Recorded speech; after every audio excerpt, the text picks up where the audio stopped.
QTV। Meerut police का अवैध तमंचा रखने के कारनामे का खुलासा। तहेरे भाई ने पहले रजिस्ट्रेशन रखा तमंचा, फिर पुलिस को बुलाकर फंसाया। जांच में आरोपी शिक्षक पुलिस कर्मी निकले निर्दोष। सीसीटीवी हुआ था वायरल। मेरठ पुलिस का निर्दोष को अपराधी बनाने के कांड में युवक की बाइक में तमंचा रखने वाले पुलिस वालों को पूरी तरह क्लीन चिट मिल गई है। पुलिसिया जांच में युवक की बाइक में तमंचा रखने वाले सिपाही निर्दोष साबित हुए हैं। हालांकि जिस शिक्षक अंकित त्यागी को पुलिस ने पूरे मामले में आरोपी बनाया वो भी निर्दोष निकला है। पुलिस ने उसे भी क्लीन चिट दे दी है। पुलिस की जांच में पूरा मामला आपसी रंजिश का निकला, जिसके चलते दूसरे पक्ष ने बाइक में खुद तमंचा रखा। इसके बाद पुलिस को झूठी सूचना देकर गुमराह किया। एसपी देहात ने पूरी घटना का खुलासा कर दिया। पुलिस ने पूरे मामले में 2 लोगों को अरेस्ट किया है, जबकि तीसरा एक आरोपी फरार है। इन तीनों आरोपियों ने मिलकर ही पुलिस को IAS कोचिंग शिक्षक अंकित त्यागी की बाइक में अवैध असला होने की सूचना दी थी। वहीं जांच में पता चला कि इन तीनों लोगों ने खुद शिक्षक की बाइक में अवैध तमंचा रखा, बाद में पुलिस को गुमराह किया। 26 सितंबर को सामने आया था मामला। दरअसल 26 सितंबर को एक सीसीटीवी सोशल मीडिया पर तेजी से वायरल हुआ, जिसने मेरठ पुलिस की जबरदस्ती किरकिरी कराई थी। पुलिस की कार्यप्रणाली पर भी तमाम सवाल उठाए थे। मेरठ की पुलिस अपराधियों को पकड़ती नहीं बल्कि खुद निर्दोषों को अपराधी बनाकर उठाती है और झूठे मुकदमे लगाते हैं। सीसीटीवी वीडियो में दिख रहा था कि पुलिस कर्मी एक युवक की बाइक में तमंचा रखते हैं। बाद में उस युवक जो एक शिक्षक है उसे अवैध तमंचा रखने के मामले में अरेस्ट कर थाने ले आते हैं। एसपी देहात ने पूरे मामले की जांच की तो सारा सच सामने आया है। वहीं पुलिस ने इस मामले में जो पुलिसकर्मी बाइक में तमंचा रखते सीसीटीवी में दिख रहे हैं उन्हें पूरी तरह क्लीन चिट दे दी है।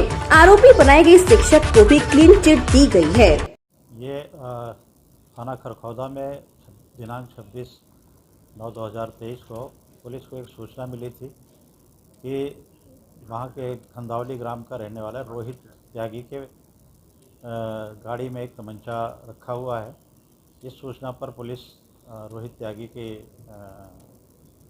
तलाश में गई थी, जहाँ पर उसके घर में एक रखी गाड़ी में एक तमंचा पुलिस को बरामद हुआ था, जिसमें थाना खरखौदा पर अभियोग भी पंजीकृत किया गया था। इसमें चूँकि रोहित त्यागी के घर में सीसीटीवी कैमरे लगे हुए थे और उसकी फुटेज में ये सारी चीज़ें आई हुई थी, जिसके लेकर परिजनों का आरोप था कि जो आरक्षी वहाँ पर तलाशी लेने गए थे उन्होंने बाइक में तमंचा रखा है और उनके द्वारा ये रंजिशन फंसाया गया है। इसी तथ्य को रख करके उन्होंने इसकी पूरी जांच की मांग की थी। इसमें पूरी छानबीन की गई, विवेचना से सारे बयान और इलेक्ट्रॉनिक और मैनुअल साक्ष्य संकलित किए गए, जिससे ये पाया गया कि जो रोहित त्यागी है ये इनके पिता अशोक त्यागी की इनके भाई रामदत्त त्यागी और आदेश त्यागी के साथ पैतृक ज़मीन को लेकर के विवाद चल रहा है, जिसमें एक दूसरे पे अक्सर आरोप प्रत्यारोप लगाते रहते हैं। इसी क्रम में जो ये अशोक त्यागी हैं उनके पुत्र मोहित त्यागी द्वारा वैभव त्यागी जो रामदत्त का बेटा है उसके खिलाफ़ एक पुलिस में शिकायत की गई थी कि इसके पास अवैध तमंचा है। और इस शिकायत के बाद जो है इसने वैभव त्यागी ने ये सोचा कि कहीं मुझे पुलिस के द्वारा कोई कार्रवाई ना कर दी जाए। इस संबंध में उसने एक अपने दोस्त योगेश उर्फ मंटू के साथ एक योजना बनाई और उसने 26/6 को शाम को जब रोहित त्यागी अपने पुराने घर के पास बाइक खड़ा करके अंदर था, तो शाम को 7 साढ़े 7 बजे उसने मंटू के साथ मिलकर के उसकी गाड़ी में एक तमंचा रखा, जिसके बाद में उसने अपने दोस्त शुभम त्यागी जिसकी कि इसकी दोस्ती थी और उसकी भी एक रोहित त्यागी द्वारा एक ट्वीट किया गया था कि उसकी एक कार है जिसमें उसने एक ट्वीट किया था कि इस कार से बदमाश गांव में घूमते हैं और ये इन्होंने हत्या भी की हुई है। इससे वो भी रंजिश रखता था। अतः शुभम त्यागी, वैभव त्यागी और मंटू ने मिलकर के एक योजना बनाई और तमंचे को रोहित त्यागी की मोटरसाइकिल में रखा और उसके बाद शुभम त्यागी के बताया गया कि ऐसी ऐसी सूचना है और उसमें फिर शुभम त्यागी द्वारा पुलिस को सूचना दी गई, जिसके आधार पर पुलिस तलाशी के लिए रोहित त्यागी के घर गई।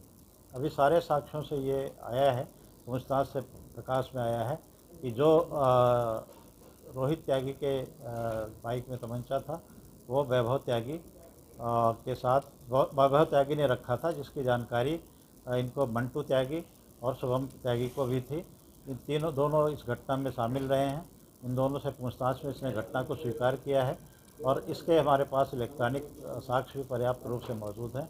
इन दोनों को हिरासत में लेकर पूछताछ की गई, जिसमें इन्होंने घटना को स्वीकार किया। एसपी साहब, इसमें सवाल ये है, क्या पुलिस का मुखबिर तंत्र अब इतनी साठगांठ में आ गया है कि एक सूचना दी और उस पर फौरन कार्रवाई हो गई? बेहतर ये होता कि जिस वक्त ये अभियोग पंजीकृत हुआ उसी दिन अंकित को उठा लाई पुलिस वहां से, उसके बाद में फिर ये वीडियो वायरल हुई, तमाम चीजें हुई, तो इसमें आपको नहीं लगता जल्दबाजी हुई है? और क्या जो आरक्षी हैं जिनके खिलाफ कार्रवाई की गई थी, क्या उन पर विभागीय कार्रवाई की जांच सेटअप की जाएगी?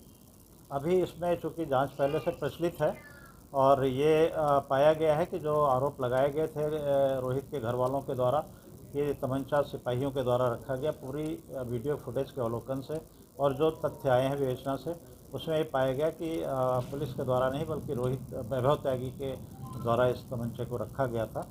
तो इसकी अन्य विधिवत और भी विवेचना की जा रही है और जांच भी की जा रही है। सर, सीसीटीवी के अंदर एक पुलिसकर्मी जो है वो बाइक पे जाता हुआ दिखा था, जिसके आधार पर ये सिद्ध हो रहा था कि वो बाइक के जो डिग्गी है उसमें कुछ रख रहा है और उसके बाद उन पुलिसकर्मियों पे कार्रवाई भी हुई थी। तो वो क्या था पूरा, क्या उस पुलिसकर्मी को क्लीन चिट देते हैं, उसने तमंचा नहीं रखा वहाँ पर? अभी तक जो साक्ष्य आए हैं उसके आधार पर पाया गया कि उस तमंचे की जो सूचना थी उसको तस्दीक करने के लिए उस आरक्षी द्वारा उस तमंचे को रखे स्थान जो गाड़ी थी उसे खोला गया था, उसकी तलाशी ली गई थी और फिर घर वालों के सामने उसकी बरामदगी की गई थी। कहीं सर ऐसा तो नहीं है सवाल है सर, साठ करने के बाद ये लोग वहाँ तक सवाल सर इसमें पहुंचे यही हों और है, उसके बाद इन्हें पुलिसकर्मियों को पहले से पता हो कि वहाँ तमंचा रखा है? नहीं, ये इलेक्ट्रॉनिक साक्ष्य जो हमारे पास उपलब्ध है उसमें ये बात आई है कि ये पहले जो जिनके द्वारा तमंचा रखा जाना पाया गया है उनके बीच में पर्याप्त कन्वर्सेशन है और उन्होंने इस बात को स्वीकार किया है। उसके बाद इनके द्वारा पुलिस को सूचना दी गई है।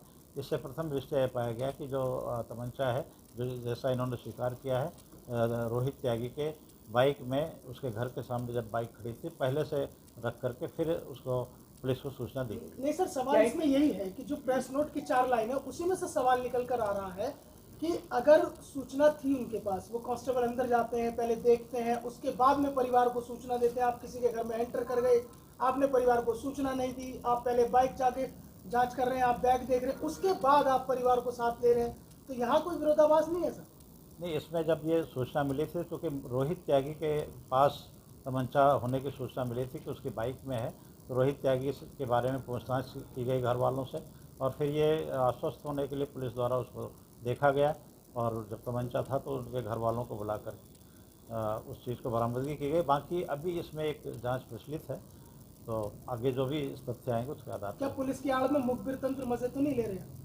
अभी तक तो ऐसी बात प्रकाश में नहीं है, क्योंकि जो चीज़ें शुभम प्रकरण से अगर देखा जाए तो क्या आपको नहीं लग, अब ये नहीं आएगा निकल के कि एक नेक्सस बनता जा रहा है कि आप जाइए, अगर किसी को फंसाना हो कल कोई और दूसरा करेगा? उसके बाद कठोर का भी एक मामला सामने आया था सर।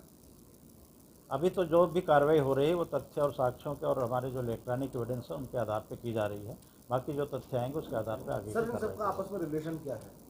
ये शुभम त्यागी उसी गांव का रहने वाला है और ये यहाँ पर मेरठ में रहता है और इसका घर वहाँ आना जाना है और ये भी संज्ञान में आया है कि वहाँ से ये प्रधान का चुनाव भी लड़ने की